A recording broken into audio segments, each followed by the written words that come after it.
3:40 local time.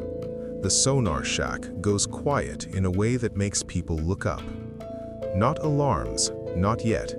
Just the absence of something that should be there. The usual ambient noise of biologics and distant merchant traffic just stopped. In the Tactical Flag Command Center, nobody reacts visibly. They don't need to. 3 faint returns, depth 240, bearing convergent. The words land flat, professional, no emotion threading the voice. That's what makes the watch officer pause. On the passive array, contacts sharpen gradually. At first, they read ordinary, transiting diesel-electric boats, riding deep water, no excessive cavitation. Then the geometry changes. Bearings converge, then converge tighter. Classify 3 submarine contacts. The sonar supervisor doesn't hesitate. 3 submarine confirmed. The carrier holds course, 22 knots, straight transit, no deviation. Another update follows, quieter now. Blade rate consistent with diesel-electric propulsion. That's when hands stop moving for half a second. Below decks, a plotter redraws the threat fan as bearing lines stretch inward like closing jaws. 3 submarines, not scattered, not wandering, together. The sonar operator tightens the frequency band. What was deep ocean collapses into measured space. Closest point of approach begins to shrink. No drama, just numbers. Range 12,000 yards in closing. Still distant, far enough for this to be routine. If it were routine. But the sea has gone too quiet. And quiet in these waters means someone is listening. The sonar supervisor pulls his headset tighter and leans into the display. The 3 contacts aren't drifting, they're positioning. Update bearing drift on contacts Alpha through Charlie. The technician beside him adjusts the gain, isolating each signature from the thermal noise. Alpha bearing 195, drift rate near 0. Bravo bearing 182, drift negligible. Charlie bearing 210, holding steady. 0 drift means the submarines aren't crossing the carrier's path. They're matching it, moving with it, staying fixed relative to the strike group's advance, like coordinates locked to an invisible grid. The sonar supervisor marks each contact with a grease pencil on the clear overlay. 3 points. He draws lines connecting them to the carrier's projected track. The shape that emerges isn't random. It's a bracket. 1 submarine forward and slightly left, 1 directly astern, 1 offset to starboard. Not close enough to threaten, not far enough to ignore.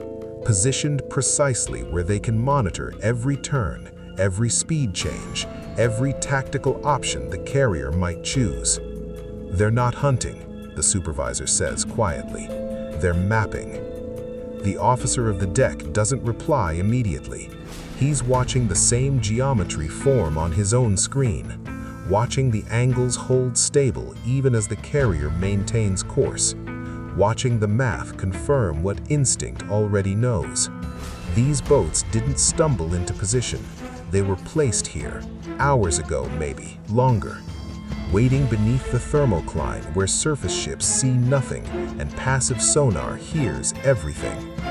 The ocean floor is 1,400 fathoms, but the trap is already set at 240 feet.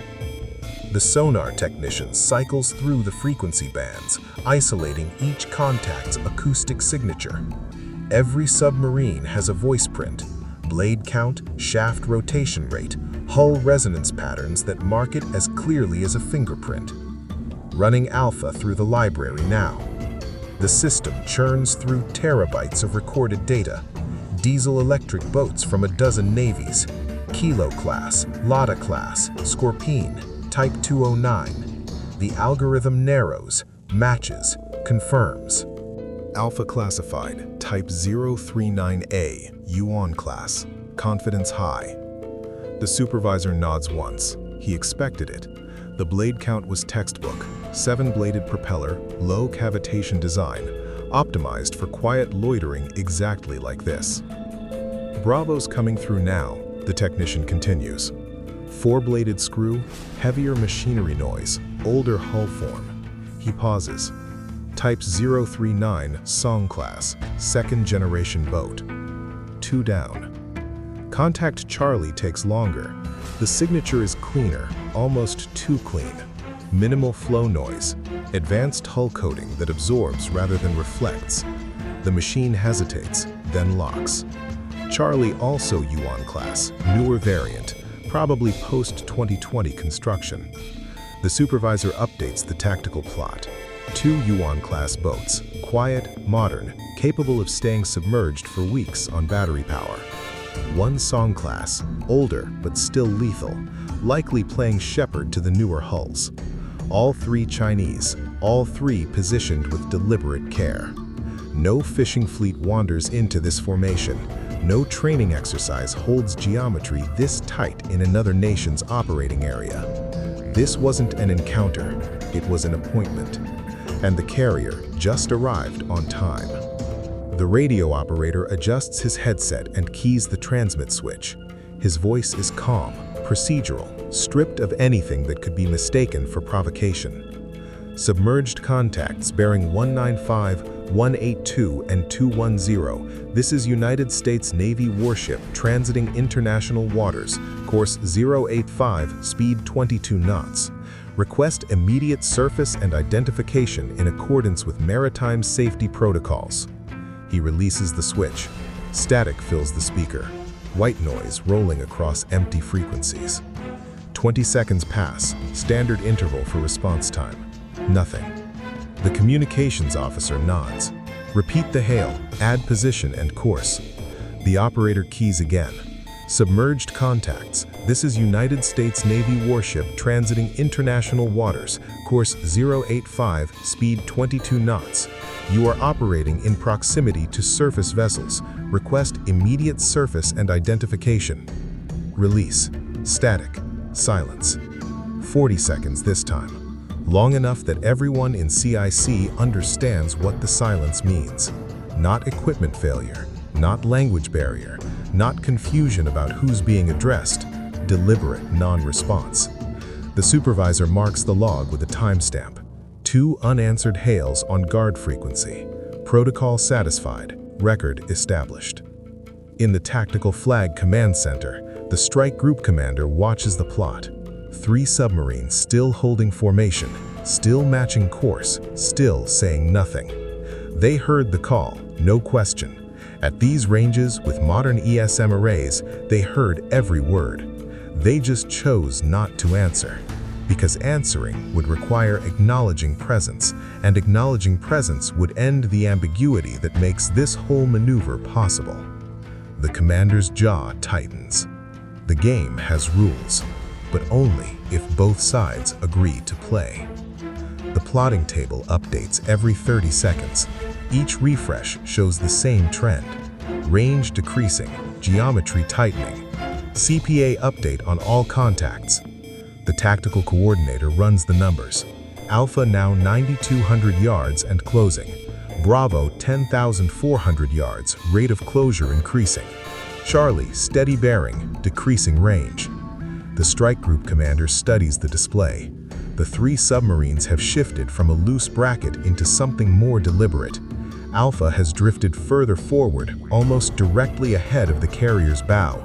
Bravo remains astern, shadowing the wake. Charlie has edged closer to starboard, tightening the right flank. A trident.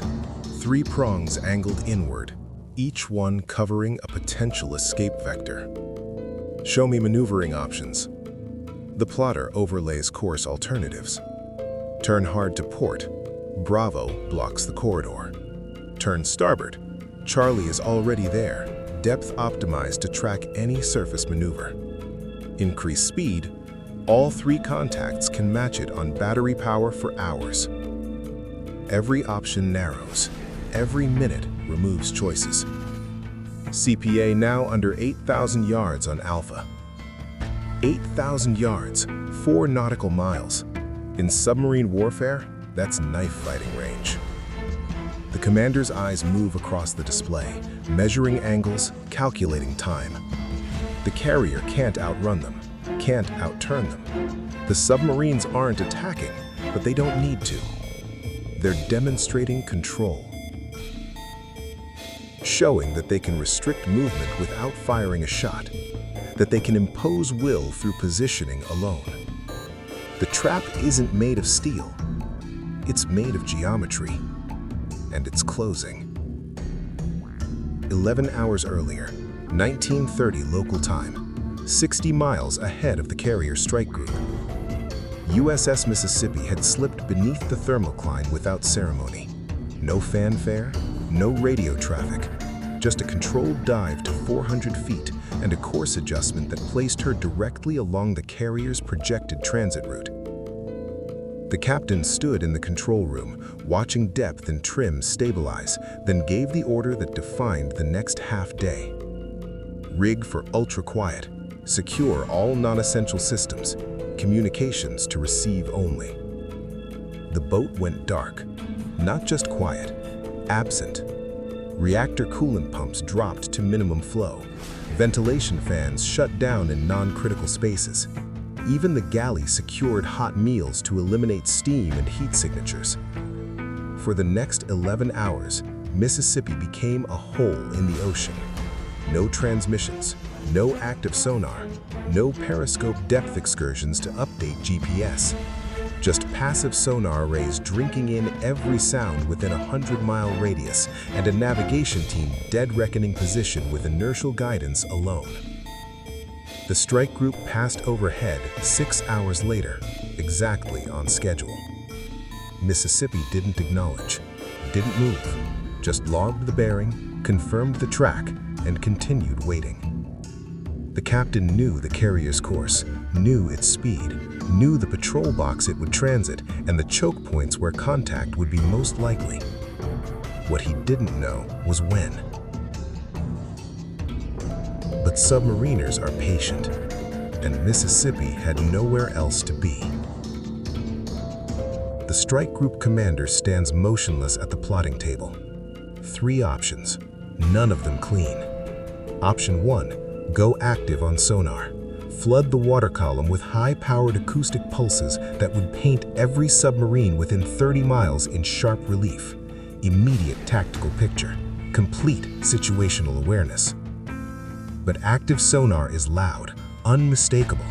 It tells every listening platform within 100 miles that you've lost confidence in your passive systems, that you're worried enough to announce your position, that you've blinked first.